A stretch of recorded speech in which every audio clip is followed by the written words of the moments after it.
This video is about weight bias and weight stigma in healthcare settings and is part one of a two-part video series. Specifically, this video will answer the questions: what is weight bias, what is weight stigma, and how do these impact patients' health? So firstly, what is weight bias? Many health professionals prioritise weight as a major determinant of health, which means there is emphasis on weight loss and weight management in the prevention and treatment of health issues. Although research has shown that this weight-centric approach is futile in the long term, many continue to assume that thin-bodied individuals are always healthy and high-weight individuals are always unhealthy. However, the assumptions don't stop there. Research shows that health professionals often bestow negative judgments and stereotypes onto high-weight patients, such as self-indulgent, non-compliant, lazy, weak, and worthless. These assumptions, judgments, and stereotypes about high-weight patients are what is called weight bias. Most people don't realise they hold weight bias because these beliefs are so deeply ingrained and they are constantly reinforced by the weight-centric approach I mentioned earlier. But when health professionals hold weight bias, they may speak to or treat higher weight patients differently, and this behavioural manifestation of weight bias is called weight stigma. To paint a bit more of a picture, weight stigma is a form of discrimination that often occurs in subtle ways.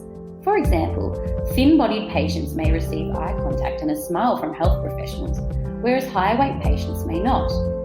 Another example is that regardless of whether it is relevant to the presenting condition, high-weight patients may be encouraged to lose weight, whereas thin-bodied patients are generally not. Other forms of weight stigma are evident in the environment of healthcare settings themselves, such as chairs, examination tables and scales that are not of appropriate size for higher-weight patients. Now that weight bias and weight stigma are understood, it is time to look at how they impact patients' health. Discrimination based on weight impacts the health of individuals just as much as discrimination based on race or sexuality. Long-term exposure to weight stigma causes the accumulation of stress hormones, which can impact patients' psychological health. Through the same mechanism, weight stigma also impacts patients' physiological health. Further, weight stigma has a number of behavioural consequences, with one of the most detrimental being that patients are more likely to avoid accessing healthcare services. This means that in the long term, they may present with more advanced and thus more difficult to treat conditions.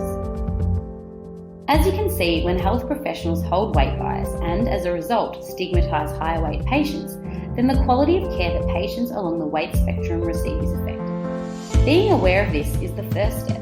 And the next step is understanding how to work differently, which will be discussed up next in part 2. So stay tuned. Thanks for watching.